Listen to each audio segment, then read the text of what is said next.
할렐루야. 우리 옆 사람에게 한번 바라보면서 말로는 하지 말고 목례로 이렇게 인사하겠습니다.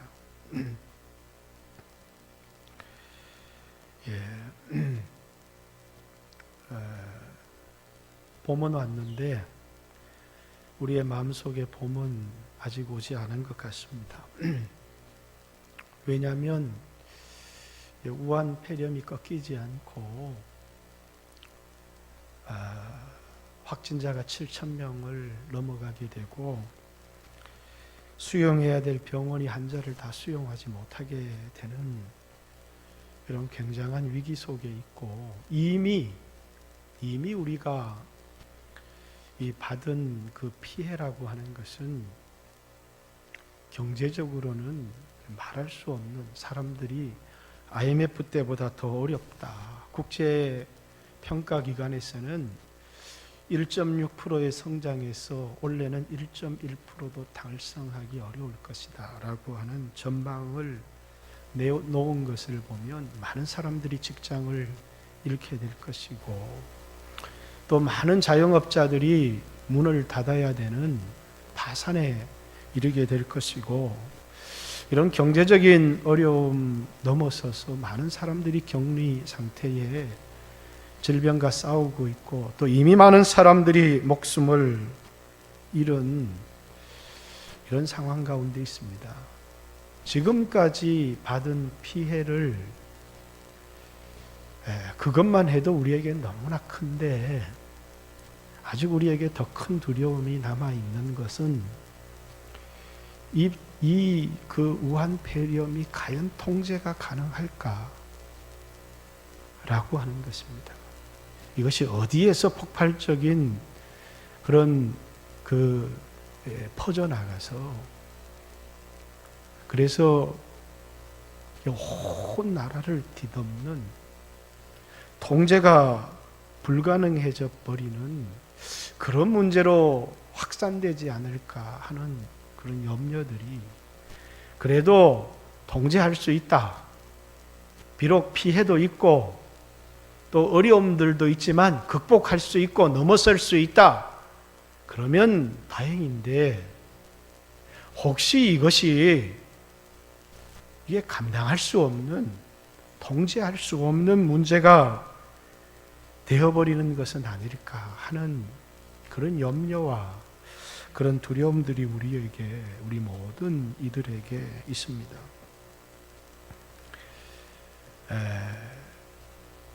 그것이 국가가 방역에 실패했던 신천지라고 하는 집단이 또 실패를 했던 그 피해는 오롯이 우리 모든 국민이 감당해야 되는 것이기 때문에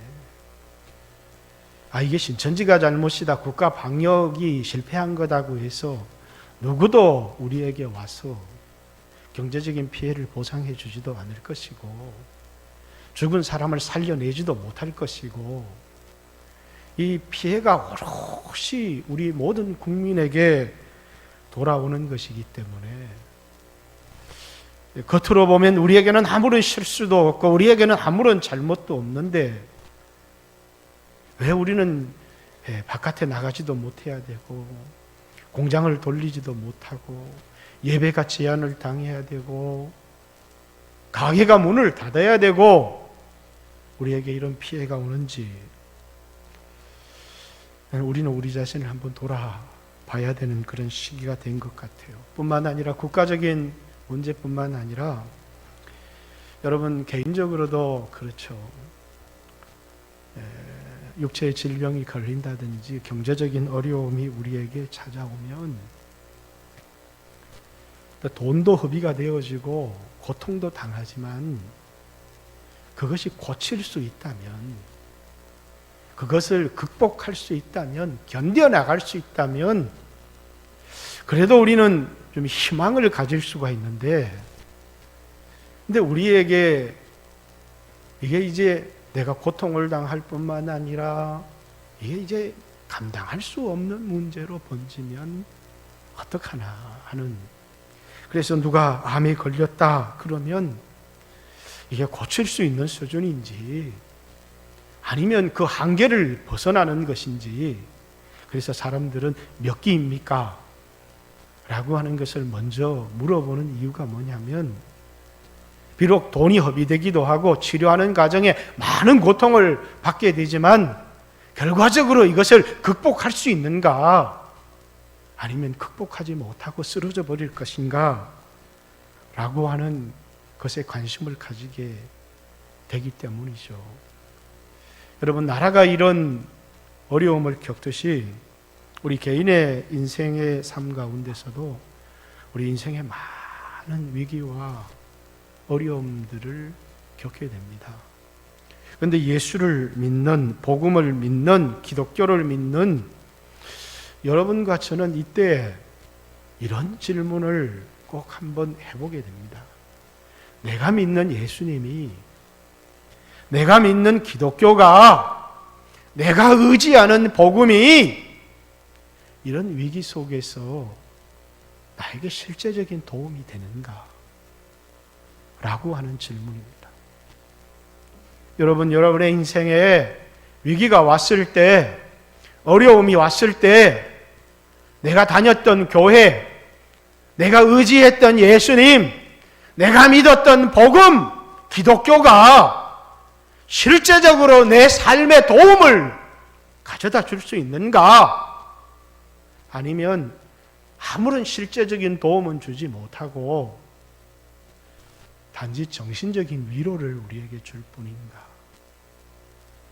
많은 그리스도인들은요, 이런 위기를 당했을 때 기독교가 나에게 정신적인 위로를 줄 줄은 모르지만 내 삶의 실제적인 변화, 나를 변화시켜 주시든지 아니면 내가 처한 환경을 변화시켜 주시든지 그런 변화를 가지고 올 수 있다는 사실을 의심하는 사람들이 많이 있습니다.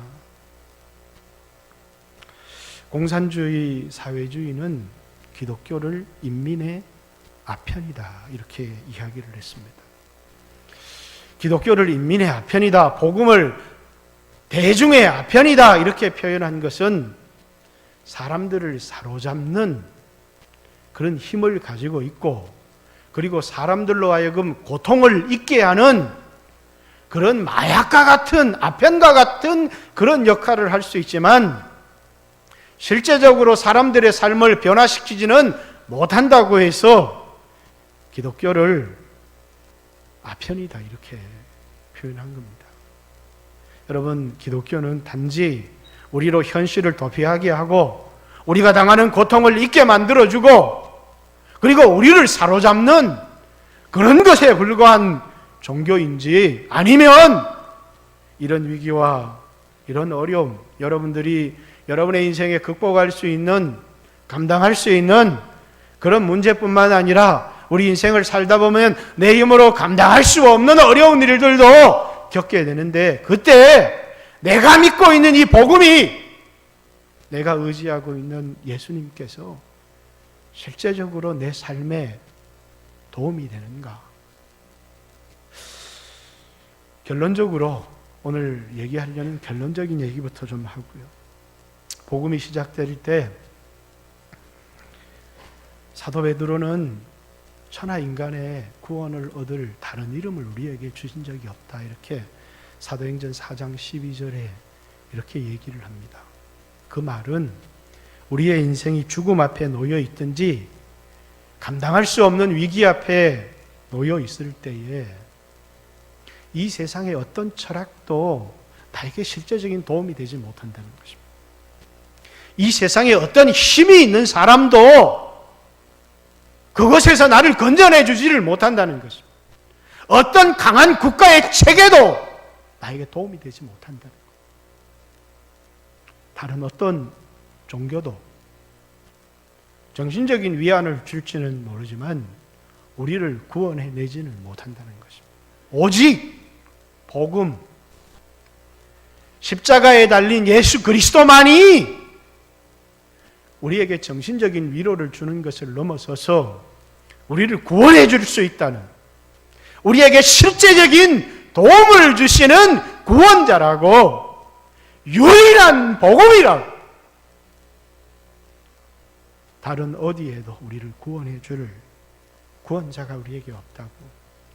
예수 그리스도가 우리의 인생에 죽음 앞에 놓여 있을 때, 내 힘으로 감당할 수 없는 위기 가운데 놓여 있을 때 내가 의지할 수 있는 것, 나에게 도움을 줄 수 있는 진정한 구원자는 예수 그리스도밖에 없다. 사도 베드로는 우리에게 이렇게 이야기를 했고요. 아무리 많은 사람이 복음을 듣고 복음을 안다고 해도 그 복음을 믿지 않는다면, 그 복음을 의지하지 않는다면 그 복음은 우리에게 실제적인 능력이 되지를 못한다는 것입니다. 그래서 사도 바울은 로마서에서 복음을 언급하면서 복음은 모든 믿는 자예요.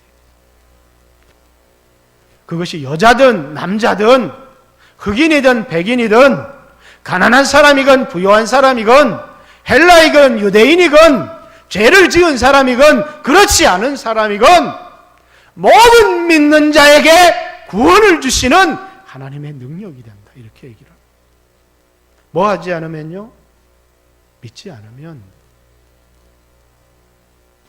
예수님이 아무리 우리를 위해서 십자가에 못 박힌 우리의 구원자라고 할지라도 믿지 않으면, 그 예수님을 믿지 않으면, 복음을 의지하지 않으면 십자가에 못 박힌 예수님이 우리에게 아무런 도움을 줄 수 없다는 것을 얘기합니다.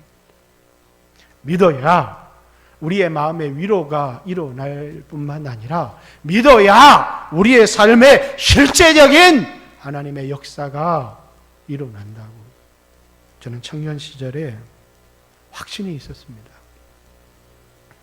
어떤 인생의 위기가 와도 어려움이 와도 나는 괜찮아. 왜? 나는 도움을 얻을 예수님이 있으니까.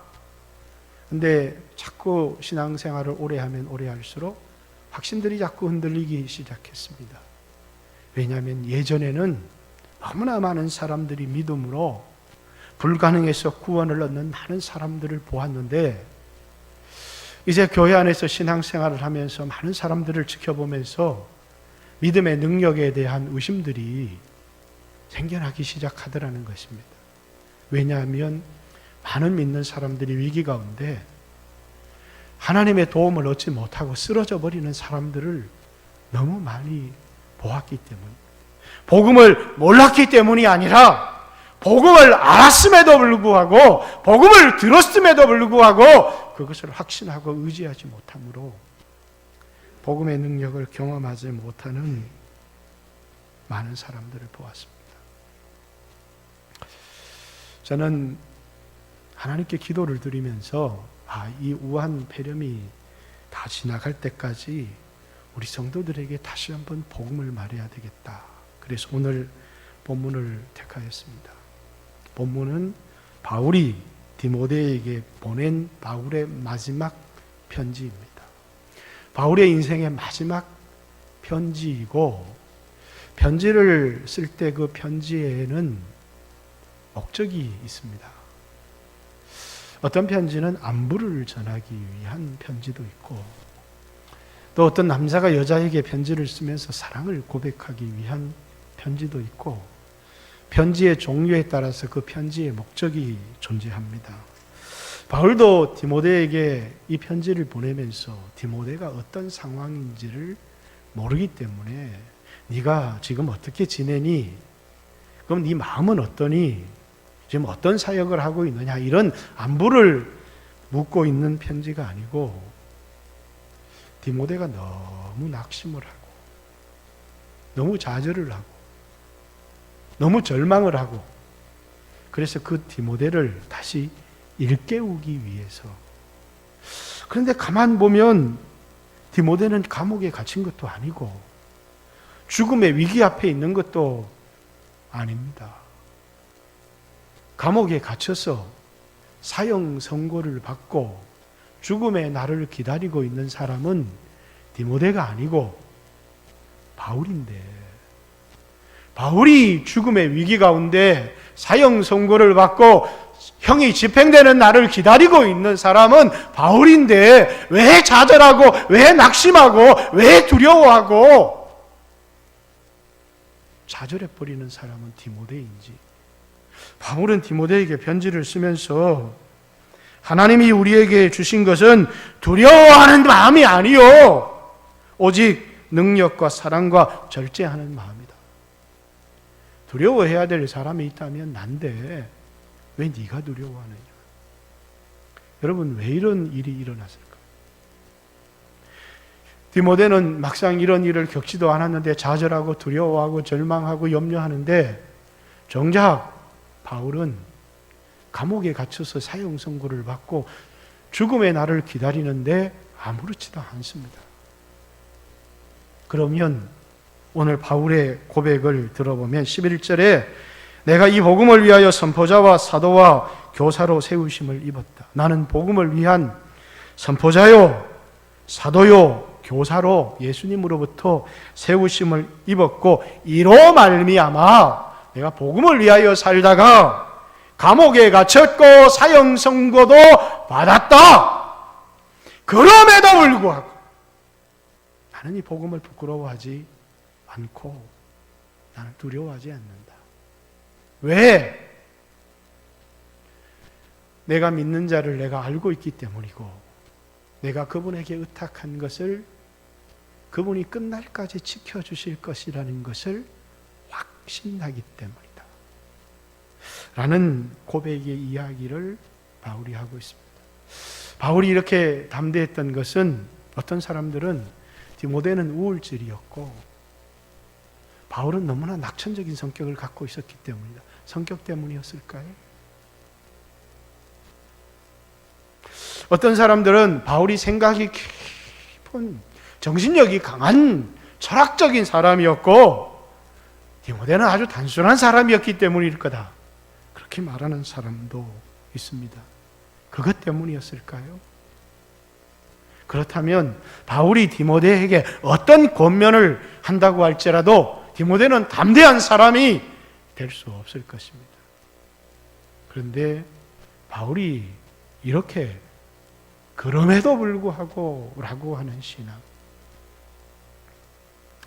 오늘 설교 끝에 부를 찬양이기도 합니다만 제가 청년 때 참 좋아했던 찬양입니다.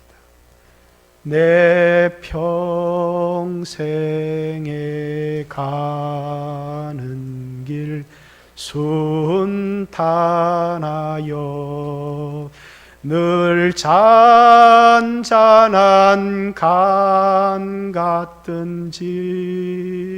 늘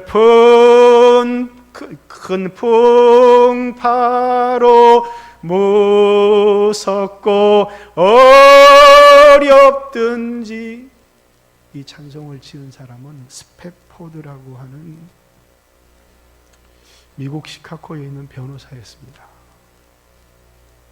그는 아내와 4딸을 가지고 있었고 변호사로서 큰 성공을 해서 많은 돈을 벌었습니다. 어느 날 4딸과 한 아내를 영국에 여행을 쉬고 싶어서 배를 끊어서, 그래서 아내와 4딸을 영국 여행에 보냈는데, 그 영국 여행을 보낸 지 얼마 되지 않아서 시카고 은행에서 연락이 왔습니다. 은행이 파산했습니다. 당신이 저축했던 모든 돈은 사라졌습니다. 가졌던 모든 돈을 잃었습니다. 그리고 얼마 있다 영국에서 아내로부터 편지를 받게 되었습니다. 배가 부딪혀서 4딸을 잃었고 나 혼자만 살아남았다. 여러분, 어떤 마음이 들었을까요? 그때 이 사람은 하나님을 생각하면서 이 시를 지었습니다.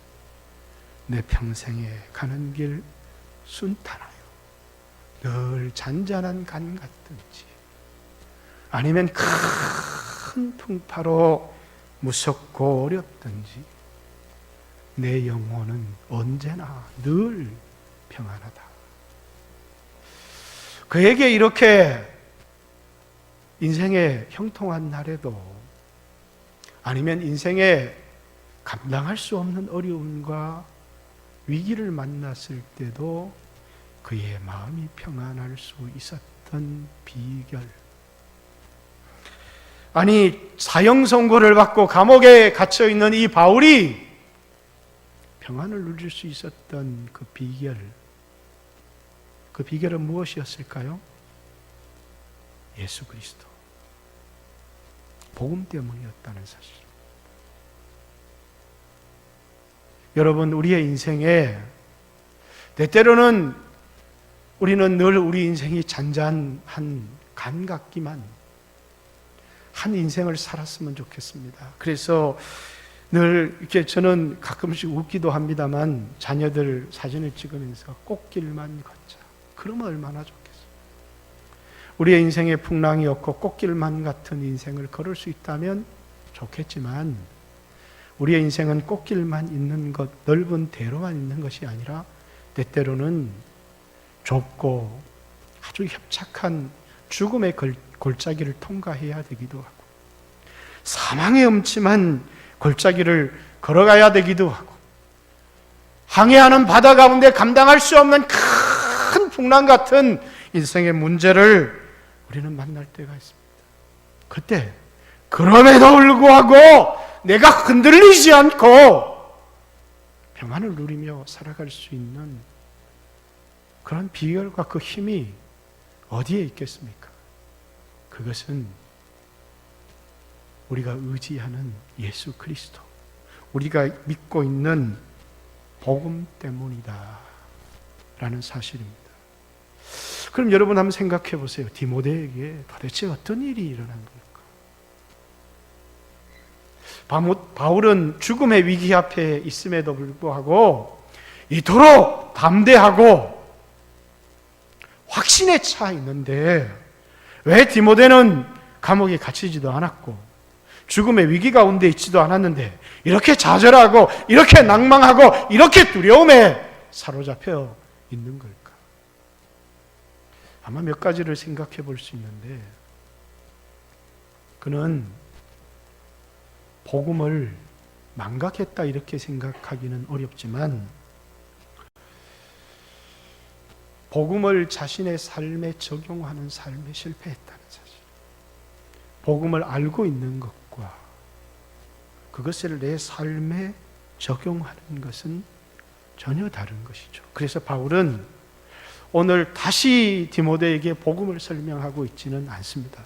안수함으로 내 안에 있는 은사를 부릴 듯 일으키게 하기를 원한다고 말하고 내가 내게 부탁한 것, 내가 내게 가르친 것을 붙들어서 지키라고 이렇게 권면한 것을 보면 왜 너에게 복음이 있는데 의지할 예수님이 있는데 그걸 왜 붙들지 않느냐고, 그걸 왜 네 삶에 적용하지 않느냐고, 왜 의지하지 않느냐고 그렇게 말하고 있는 것을 보면 디모데는 복음을 몰랐던 사람이 아니라 복음을 알았지만 그것을 자신의 삶에 적용하는 일에 실패하고 있었다. 또 하나는 우리가 예수님을 보고 있지만 예수님께 사로잡히면 좋은데 환경에 사로잡혀 버리는 것입니다. 우한폐렴이 이렇게 덮는데 사람들은 예수님께 사로잡히고 예수님을 바라보는 사람이 있는 반면에 그만 번져가는 이 우한폐렴의 두려움에 환경에 사로잡혀 버리는, 여러분, 내가 누구에게 사로잡히느냐는 정말 중요한 문제입니다. 그렇기 때문에 성경은 뭘 바라보지 말고요? 풍랑을 바라보지 말라는 것입니다. 베드로가 만일 마태복음 16장에 보면 주시여든 나를 명하여 오라 하소서, 베드로에게 오라. 베드로가 주를 바라고 무리를 걷기 시작합니다. 여러분, 얼마나 위대한 도전입니까? 여러분들이 자연과학적 지식과 인간의 상식을 초월해서 여러분의 믿음은 무리를 걸어갈 수 있겠습니까? 그런데 주님을 바라보면서 무리를 걷기 시작했습니다. 그런데 큰 풍랑이 일어나는 것을 보고 그만 그 풍랑에 사로잡혀 버렸습니다. 우리의 인생의 신앙이 실패하는 중요한 이유는 우린 주님을 바라보거나 주님께 사로잡히는 게 아니라 내가 겪고 있는 이 문제 앞에, 그래서 병이 걸리면 이 병이 얼마나 큰 병인지, 내가 극복할 수 있는 것인지, 얼마나 무서운 것인지 그만 그 병에 온 생각을 사로잡혀 버리면 우리는 우리 안에 두려움을 극복할 수도 없고 예수님을 의지하는 신앙을 살아갈 수도 없습니다. 내 힘으로 극복할 수 없을지 모르지만, 내가 통제할 수 없고 내가 감당할 수 없는 일을 만났는지 모르지만, 내가 의탁하고 내가 의지하는 예수님은 항상 나에게 선한 뜻을 가지고 있고 능히 그분이 원하시면 이 문제를 넘어서게 할 거다.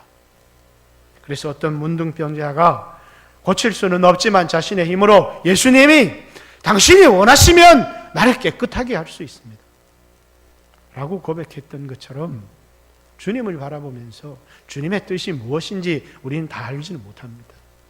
이 일을 통해서 내가 이 세상을 떠나서 주님께로 돌아갈 때가 된 건지, 아니면 나의 믿음을 테스트해 보는 것인지 다 알지는 못하지만 주님 원하시면 능히 저를 깨끗하게 하실 수 있습니다. 주님 원하시면 이 어려움과 이 위기를 나에게 기회로 주셔서 놀라운 역사가 내게 일어나게 할 수 있습니다. 이렇게 우리는 주님 앞에 얼마든지 고백할 수 있는데, 그만 뭐라고요? 우리는 그만 환경을 바라보다가 환경에 사로잡혀 버린다는 것입니다. 그러면 아무리 예수님이 계시고 아무리 예수님이 강한 능력을 가지고 우리를 돕기를 원해도 믿지 않으면 도움을 얻을 수가 없다는 거예요. 은혜가 우리에게 주어져야 되는데 은혜는 믿는 자에게 주어지는 거예요. 평안도 하나님의 역사도 믿을 때 일어나는 것이지, 예수님이 하나님의 아들이 우리를 구원하시기 위해서 사람의 육체를 입고 이 세상에 오셔서 우리의 죄를 대신 담당해 주시고 십자가에 죽으시고 부활하시고 승천하셔서 하늘보다 우편에 가시고 우리에게 아무리 성령을 주셨다고 할지라도 믿지 않으면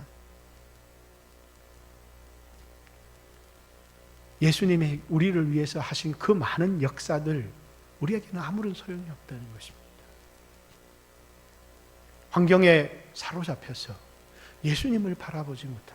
아마 디모데도 그랬을지 모르겠습니다. 그는 수없이 자신이 의지하고 존경했던 사람들이 기독교를 배반하고 예수님을 배반하는 이런 상황 속에서 자신이 따랐던 아버지 같은 존재가 죽음의 위기 앞에 놓여 있는 이 상황을 바라보면서 두려움에 사로잡혀 버렸을 수 있다는 것입니다. 또 하나는 확신의 문제입니다. 우리가 환경을 바라보는 게 아니라 주님을 바라본다고 할지라도 어느 한순간에 의심이 찾아오기 시작합니다. 저도 인생의 위기를 겪으면서 건강할 때는 너무나 확신에 차 있었는데 정작 위기를 겪으니까 정말 기적이 일어날까? 정말 역사가 일어날까? 그러면서 내가 지었던 작은 죄까지도 다 예수님이 이걸 너는 이래서 안 돼.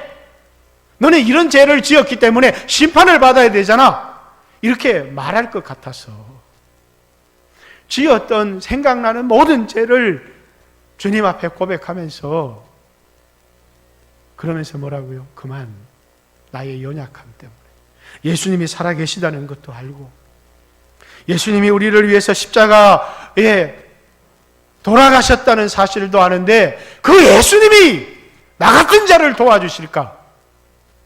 라고 하는 그런 의심들이 생겨나기 시작하더라는 것입니다. 아니, 정말 거룩한 삶을 살아간 그런 분들은 모르겠는데, 난 너무나 연약하고, 난 너무나 실수를 많이 하고, 난 너무나 부족한데 예수님 날 도와주실까? 라고 하는 그런 의심들이 마음에 생겨나기 시작하더라고요. 여러분, 디모데 온전했을까요? 여러분, 바울은 온전했을까요? 저는 실수투성이의 사람이었을 거라고 생각합니다. 하나님이 저에게 말씀했습니다.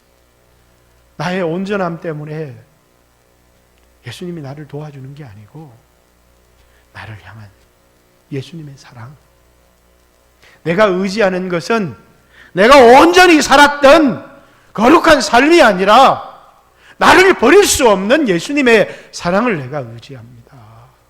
오늘도 예수님 앞에 나갈 때 들고 나갈 공로 없지만 나를 사랑하신, 끝까지 나를 사랑하시는 변치 않는 주님의 사랑을 내가 의지합니다.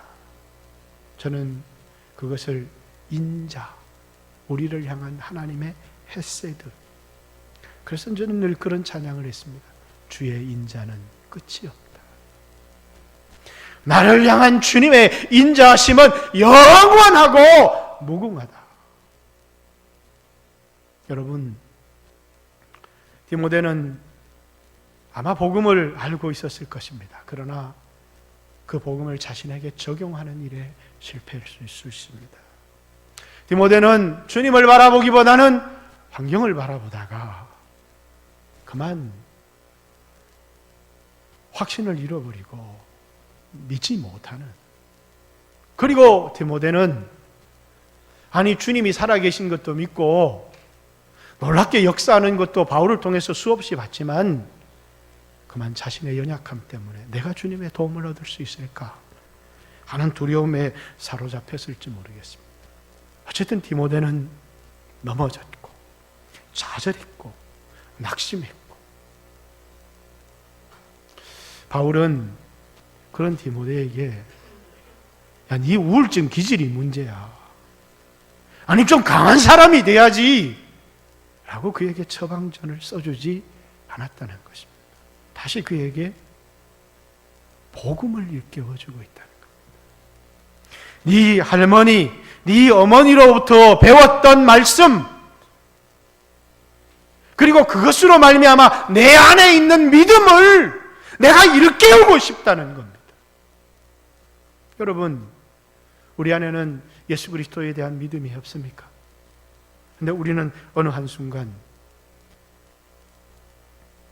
그만 좌절해버리고 위기 앞에서 낙심해버리고, 근데 우리 안에 있는 들은 복음, 내가 의지했던 복음이 내 마음을 사로잡고 일깨워서, 그래서 내가 내게 부탁한, 내가 너를 가르쳤던 것을, 바른 말을 지키고 아름다운 것을 지키고 붙들어라고 이렇게 이야기를 하고 있습니다. 여러분, 오늘 우리는 복음을 붙들어야 되는, 오늘 우리는 복음을 알지 못하는 사람들이 아닙니다. 고린도서에서 바울은 복음을, 내가 너희에게 전한 것은 침례를 전한 게 아니고 십자가에 못 박힌 그리스도를 전했다, 이렇게 얘기합니다. 십자가에 못 박힌 그리스도. 그래서 바울은 오늘 본문에서 복음의 내용을 뚜렷하게 이렇게 12절에 이로 말미암아 내가 복음을 위한 선포자, 사도, 교사로 세우심을 받았고, 내가 이 복음 때문에 내가 또 이 고난을 받되 부끄러워하지 아니함은, 내가 낙심하지도 않고 내가 좌절하지도 않고 내가 두려워하지도 않고 내가 부끄러워도 하지 않는다. 왜? 이게 복음의 내용입니다.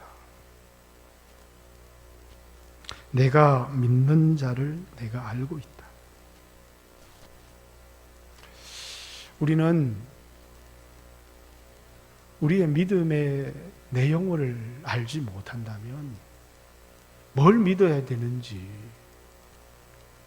우리는 뭘 믿습니까? 우리의 믿음의 대상은 예수 그리스도, 역사의 주관자, 세상의 창조자, 그분이 바로 나를 사랑하사 나를 위하여 자기 자신을 내어주신 우리 주 예수 그리스도. 난 그분을 알고 있을 뿐만 아니라 그분에 대한 확신이 나를 버리지 아니할 것이라고. 내가 그에게 의탁한 것을 그가 끝까지 지켜줄 것이라고 하는 그런 확신이 내게 있기 때문이다. 그래서 내가 믿는 자를 내가 알고 또한 내가 그에게 의탁한 그것을 그날까지 그가 능히 지켜주실 것을 내가 확신한다. 바울은 복음에 대한 확신, 예수님을 알고 있었을 뿐만 아니라 예수님에 대한 확신으로, 우리는 태어나는 날부터 언젠가는 죽어야 합니다. 근데 내가 살고 죽는 것도 다 주님의 손에 달렸고 내 인생을 최선으로 이끌어 주실 것에 대한 그분에 대한 신뢰와 그분에 대한 확신. 사랑하는 성도 여러분, 아마 우리 교인들 가운데 많지 않기를 원하지만 자영업을 하면서 어렵기는 해도 이것을 버텨나갈 수 있으면 다행인데 버텨나가기 어려운, 또 병에 걸렸는데 그 병을 고칠 수 있는 병이면 좋은데 이게 한계를 뛰어넘는, 또 수없는 종류의 위기를 만났는데 그 위기를 내가 가지고 있는 역량을 통해서 컨트롤할 수 있고 다스릴 수 있으면 좋겠는데 그렇게 할 수 없는 문제를 우리가 만날 때가 있습니다. 여러분에게 예수님 바라보고 계십니까? 그런 문제를 만났을 때 예수님은 여러분에게 정신적인 위로를 주는 분에 불과한 것인지 아니면 그분이 나의 구원자인지를 분명히 해야 한다는 것입니다. 예수님 나의 구원자십니다. 예수님 내 힘으로 할 수 없을 때 저는 예수님께 의뢰합니다. 예수님은 나의 힘이시고 나의 유일한 구원자시고, 그래서 저는 이 바울의 위대한 선언을 참 좋아합니다. 내가 복음을 부끄러워하지 아니하노니. 이 복음은 누구든 상관없다는 거예요. 믿기만 하면 모든 믿는 자에게. 이방인은 안 돼, 그러지 못한다는 거예요. 유대인이든 헬라인이든 죄를 많이 지은 사람이건 적게 지은 사람이건 남자건 여자건 귀족이건 노예건 모든 믿는 자에게, 그러나 믿지 않으면 복음의 능력은 나타나지 않아요. 모든 믿는 자에게. 디모데에 무슨 문제가 생긴 거예요? 믿음의 문제가 생긴 거예요. 복음의 문제가 있는 게 아니에요. 믿음의 문제가 생긴 거예요. 어떤 사람들은 내가 예수를 믿었는데 왜 내 삶이 바뀌지 않습니까? 왜 부자가 되지 않습니까? 또 어떤 사람들은 아니 이 땅에 기독교가 있은 지 2000년이 넘었는데 왜 이 땅에 평화가 이루어지지 않고 여전히 전쟁만 일어납니까? 기독교가 이 세상에서 한 일이 뭡니까? 이렇게 질문할지 모르겠습니다. 기독교는 평화를 약속한 적이 없습니다. 전쟁이 일어나지 않을 거라는 우한 폐렴과 같은 것이 오지 않을 거라고 말하지도 않았습니다. 오직 기독교는 우리 사람들을 변화시켜서 예수님을 의지하는 그리스도인을 만드는 일에 관심이 있을 분이기 때문입니다. 우리에게 전쟁이 일어날 수도 있고 전염병이 돌 수도 있지만, 그러나 그리스도인은 예수님을 알고 예수님에 대한 신뢰를 가지고 살아가는 사람들은 이 모든 것 가운데 넉넉히 이기게 하시는 하나님을 경험하게 될 것이라는 사실입니다. 아직도 여러분 가운데 기독교는 정신적인 위안을 주는 정신적 아편에 불과해 라고 하는 공산주의가 말하는, 사회주의자들이 말하는 그런 예수님에 대한 정신에 사로잡혀 있다면 버리십시오. 기독교는 아편이 아닙니다. 정신적인 위로를 주려고 만들어낸 인간의 종교가 아니라 그 말입니다. 기독교는 하나님의 능력입니다. 복음은 우리를 구원하시는 하나님의 능력이라는 사실을 깨닫고 이 위기 가운데 예수님을 바라보고 의지하는 귀한 성도들이 되시기를 주님의 이름으로 축복합니다. 같이 한번 하나님 앞에 한번 기도했으면 좋겠습니다.